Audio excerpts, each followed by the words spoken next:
This channel does not promote any violent, harmful, or illegal activities. All content provided by this channel is meant for an educational purpose only. এদিকে শহরে ফের পুলিশের জালে সন্দেহভাজন Bangladeshi park স্ট্রিটের পর এবার এনআরএস হাসপাতালের কাছ থেকে গ্রেপ্তার বাংলাদেশি মহিলা বেবি বিশ্বাস। বৈধ কাগজপত্র দেখাতে না পারায় গ্রেপ্তার এন্টালি থানার। মহিলাকে জিজ্ঞাসাবাদে চাঞ্চল্যকর তথ্য, দিন তিনেক আগে সীমান্ত পেরিয়ে ভারতে আসেন। প্রথমে পুলিশের জিজ্ঞাসাবাদে জানান মহিলা, পরে সামনে আসে আরো চাঞ্চল্যকর তথ্য, বসিরহাট সীমান্ত দিয়ে ভারতে প্রবেশ, পরে কাজের আশায় মুম্বাইয়ে পাড়ি, কাজ না পেয়ে ও পুলিশের হাত থেকে বাঁচতে ফের কলকাতায়।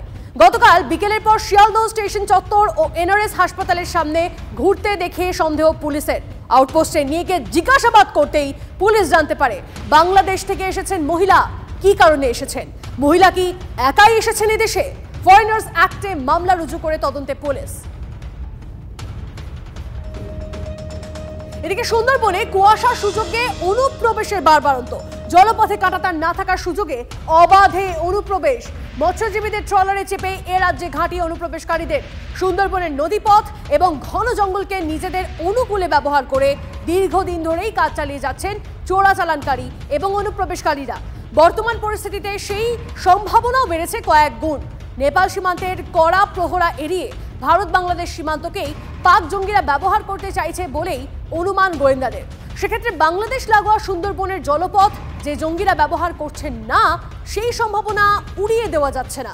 অনুপ্রবেশের ক্ষেত্রে বছরের অন্যান্য সময়ের তুলনায় শীতকালীন আদর্শ সময় দাবি গ্রামবাসীদের। এই সমস্ত গ্রামে এসে বাংলাদেশিরা আশ্রয় নেয়, তারপরে এখান থেকে সকলের নজর এড়িয়ে অন্য জায়গায় যাওয়ার চেষ্টা করে, এরকম ঘটনা তো ঘটে। হ্যাঁ, এরকম ঘটনা অনেকবারই ঘটেছে। তারা সন্দেশখালীতে গিয়ে অনেকবারই ধরা পড়েছে, বা ওখান দিয়ে সন্দেশখালী থানার থেকে ওখানে অনেকবারই তাদের চালান টালান করেছে। এখানে এসে কোথায় থাকে? এখানে কোনো দেশে এই কাছাকাছি কোনো ঘরে আশ্রয় নেয়, নিয়ে সেখান দিয়ে পয়সার বিনিময়ে তারা দেখা যাচ্ছে গরিব মানুষ, তারা দেখা যাচ্ছে 2000-3000 টাকা দিচ্ছে, তারা ওখানে আশ্রয় নিচ্ছে, নিয়ে এখান থেকে একটা বোট 4-5 হাজার টাকা ভাড়া নিয়ে তারা চলে যাচ্ছে। তো সব দিক দিয়ে আটকানোর চেষ্টা করছে, কিন্তু তাও ফাঁকফোকর বলে। হ্যাঁ, তাও ফাঁকফোকর হয়ে মোটামুটি ইন্ডিয়া এসে এইসব প্ল্যান চালিয়ে যাচ্ছে। নজরদারি ঠিক কম আছে, যা আছে তোমার জয়গঞ্জ বাজার থেকে আসে, এধারে আসে না, কম আসে। শীতকাল বলেই না, প্রায় টুকটাক রোলিং হতো, শুধু অনলি শীতকাল বলেই না। কিন্তু শীতকালে একটু বেশি হয়। বেশি হয় কারণ কুয়াশায় ঢাকা থাকে, মেঘাচ্ছন্ন থাকে, তো দেখা যায় না, সেই সময় বেরিয়ে আসে। মানে দূরের বেশি দূর দেখা যায় না, নজরদারি চালানো যায় না নাকি? বেশি দূর না দেখতে পারলে তো পারে আসবি। মাঝে মধ্যে বছরে 2-4টি এরকম ঘটনা হয়তো ঘটতে পারে, হ্যাঁ, কিন্তু এই জায়গায় আমার মনে হয় বিএসএফ তারা যদি যথাযথ দায়িত্ব পালন করে আর লোকাল মানুষের সঙ্গে জনসংযোগ রাখে, মানুষ সাহায্য করবে। কারণ মানুষ এখানকার সুন্দরবনের গ্রামের মানুষ কিন্তু অনেক সরল। সুতরাং আমাদের হিঙ্গলগঞ্জ কিন্তু সেরকম কোনো ঘটনায় পরিচিতি লাভ করেনি, কিন্তু এগুলো সাবধান থাকা দরকার। অশান্ত বাংলাদেশ, আর তারই মাঝে রাজ্যের মুর্শিদাবাদ থেকে ক্যানিং একের পর এক জঙ্গি সংগঠনের সদস্য গ্রেপ্তার হওয়া, এমনকি ভিন রাজ্যে গ্রেপ্তার হওয়া জঙ্গি সংগঠনের সদস্যদের সঙ্গেও বাংলা যোগের তথ্য সামনে উঠে আসা। আর শুধু তাই নয়, এহেন আবহের মধ্যেই আবার পাসপোর্ট জালিয়াতি চক্রের সঙ্গে যুক্ত থাকার অভিযোগে এক প্রাক্তন পুলিশকর্মীর গ্রেপ্তার হওয়ার মতন ঘটনা। সব মিলিয়ে আভ্যন্তরীণ সুরক্ষা নিয়ে রীতিমতো প্রশ্ন তুলতে শুরু করেছেন বিভিন্ন মহল। আর তার কারণ অনুপ্রবেশ। আর সেই অনুপ্রবেশ ইস্যুতেই কিন্তু দিন কয়েক আগে বিএসএফের ব্যর্থতাকেই দায়ী করেছেন খোদ রাজ্যের মুখ্যমন্ত্রী।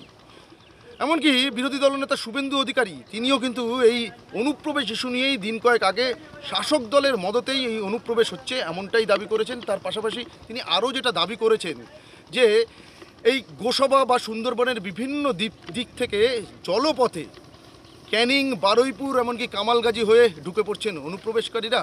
কখনো আবার তারা অনুপ্রবেশ করছেন বাসন্তী হাইওয়ে থেকে সায়েন্স সিটি হয়ে। আর এই যে বিস্তীর্ণ জলপথ, যেখানে কোনো রকম কোনো কাঁটাতারের বেড়া নেই কোনো ফেন্সিং, শুধু আছে কোস্টগার্ড থেকে শুরু করে বিএসএফের নজরদারি। ইতিমধ্যেই কিন্তু সেই নজরদারি আরও জোরদার করা হয়েছে, এমনটাও দাবি করা হচ্ছে প্রশাসনিক মহল থেকে। আর যে সমস্ত গ্রামগুলো রয়েছে সেখানেও কোস্টাল থানা থেকে শুরু করে ফরেস্ট ডিপার্টমেন্ট, এমনকি প্রশাসনের যে নজরদারি, সেই নজরদারিও বাড়ানো হয়েছে।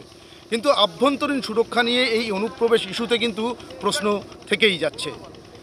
কুমিরবাড়ি থেকে ক্যামেরায় বিনোদ সিংয়ের সঙ্গে সুপ্রিয় গুহ, TV9 বাংলা। এদিকে মমতা বন্দ্যোপাধ্যায়কে খোলা চিঠি শুভেন্দু অধিকারী। অনুপ্রবেশ নিয়ে বিএসএফকে আক্রমণ করায় কড়া চিঠি। মুখ্যমন্ত্রীর নিশানায় বিএসএফ, পাল্টা পুলিশকে নিশানা শুভেন্দু। 5 পাতার চিঠিতে ছত্রে ছত্রে পুলিশ রাজ্য সরকারের সমালোচনা। মুখ্যমন্ত্রীর বিরুদ্ধে দায়িত্ব জ্ঞানের আচরণের অভিযোগ বিরোধী দলনেতার। বিএসএফ এর জন্য জমি অধিগ্রহণেও অসহযোগিতার অভিযোগ শুভেন্দু। না, আমি তো আগেই বলেছি, পশ্চিমবঙ্গের মুখ্যমন্ত্রী তো প্রথমবার নয়, এর আগে উনি বলেছিলেন 21-এর ভোটের সময় কেন্দ্রীয় বাহিনীর উপরে বটি ঝাঁটা এসব নিয়ে আক্রমণ করতে বলেছিলেন। এই প্রথম ভারতবর্ষে। এর আগে আমরা দেখেছি ভারতবর্ষে কমিউনিস্ট শাসন ছিল, কেরালাতে ঘোরতর কমিউনিস্ট শাসন আছে এখনো। তারা পর্যন্ত ভারতবর্ষের সেনাবাহিনীর বিরুদ্ধে এই ধরনের, বা সে ভারতবর্ষের আধা সামরিক বাহিনীর বিরুদ্ধে এই ধরনের স্টেটমেন্ট, উস্কানিমূলক স্টেটমেন্ট তা দিয়েছেন কিনা আমি তো অন্তত পক্ষে দেখিনি। দুর্ভাগ্যের বিষয়, পশ্চিমবঙ্গ তথা বাংলা একসময় জাতীয়তাবাদের উৎস কেন্দ্র ছিল, এপিসেন্টার ছিল, সেই বাংলা থেকে এখন ভারতবর্ষের আধা সামরিক বাহিনীর উপরে লাঞ্ছন লাগানো হচ্ছে, আধা সামরিক বাহিনীকে টার্গেট করা হচ্ছে। এটা অত্যন্ত দুর্ভাগ্যের।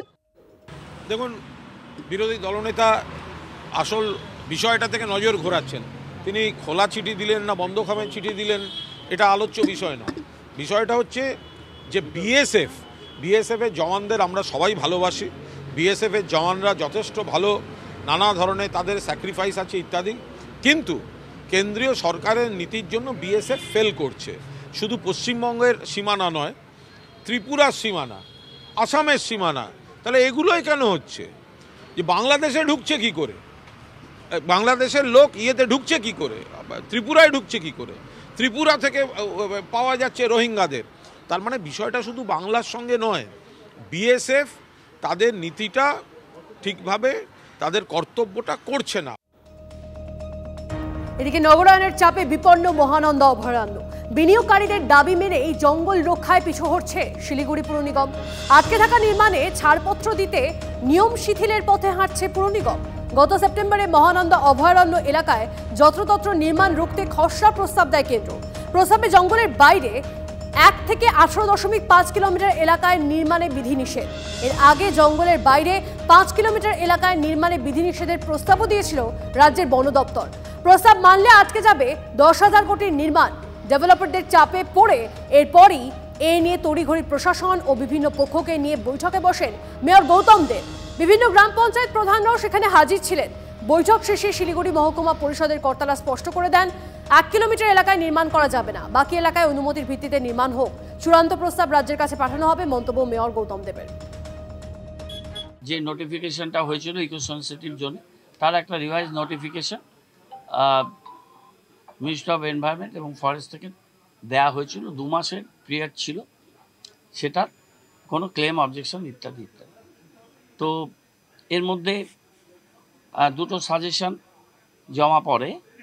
সেই সাজেশনগুলো নিয়ে পরবর্তীকালে আমাদের কি করা যায় সেটা নিয়ে আমরা আলাপ আলোচনা করেছি।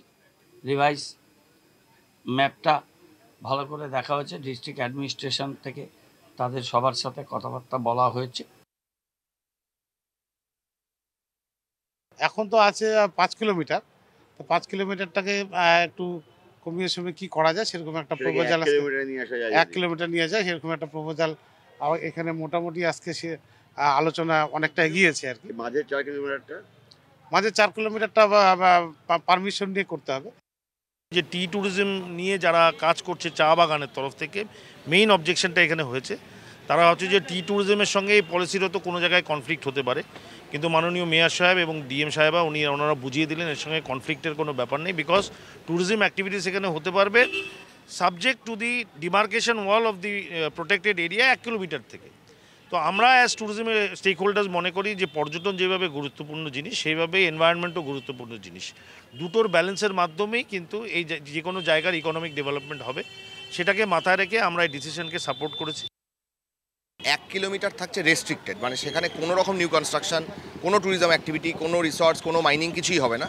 আফটার 1 কিলোমিটার সেটা থাকছে রেগুলেটেড মানে হচ্ছে সেটা থ্রু প্রপার চ্যানেল, প্রপার অথরিটির পারমিশন, অ্যাসেসমেন্টের পরেই সেটার কিছু করা সম্ভব হবে।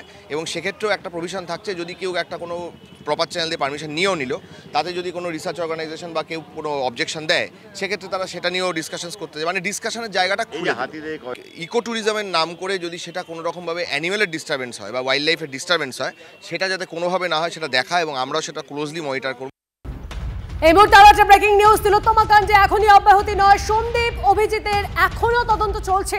আদালতে জানালো সিবিআই মামলা থেকে অব্যাহতি চেয়ে আবেদন করতে পারবেন না সন্দীপ এবং অভিজিৎ। সুজয় আমাদের প্রতিনিধি আমাদের সঙ্গে রয়েছেন, আরো ডিটেইলসে জানবো। সুজয়, দেখো, গতকাল শিয়ালদা এসিজেএম আদালতে সিবিআই তরফ থেকে তিলোত্তমা মামলায় জানানো হয় যে এই মামলায় এখনো তদন্ত চলছে। তারা একটি পিটিশন করে জানান যে এই তিলোত্তমা মামলায় তদন্ত চলছে, এবং এই মামলার যখন সিবিআই প্রথম চার্জশিট দিয়েছে, অর্থাৎ মূল অভিযুক্ত সঞ্জয় রায়ের বিরুদ্ধে, তার 90 দিনে সেই চার্জশিট জমা পড়া 90 দিনের মাথায় তারা জানালো যে তদন্ত চলছে।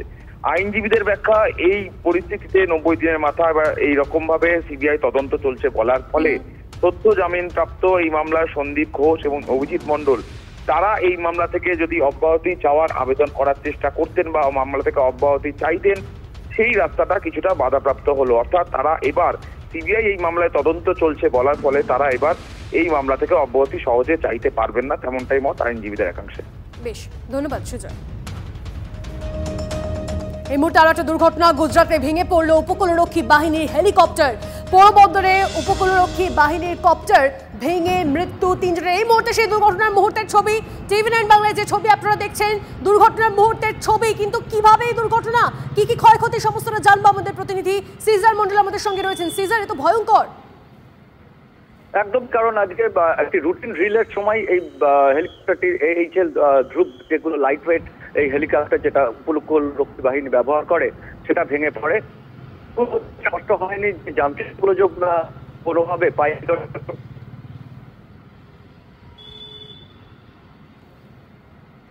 কথা বলবো সিজারের সঙ্গে। এই মুহূর্তে কথা বলছিলাম সিজারের সঙ্গে। এই মুহূর্তে যে ছবি আপনারা দেখছেন, ভয়াবহ দুর্ঘটনা। আপনাদেরকে জানিয়ে রাখি, উপকূলরক্ষী বাহিনীর ধ্রুব হেলিকপ্টার ভেঙে মৃত্যু 3 জনের। কপ্টার দুর্ঘটনায় মৃত্যু পাইলট, সহকারী পাইলট এবং ক্রু মেম্বারের।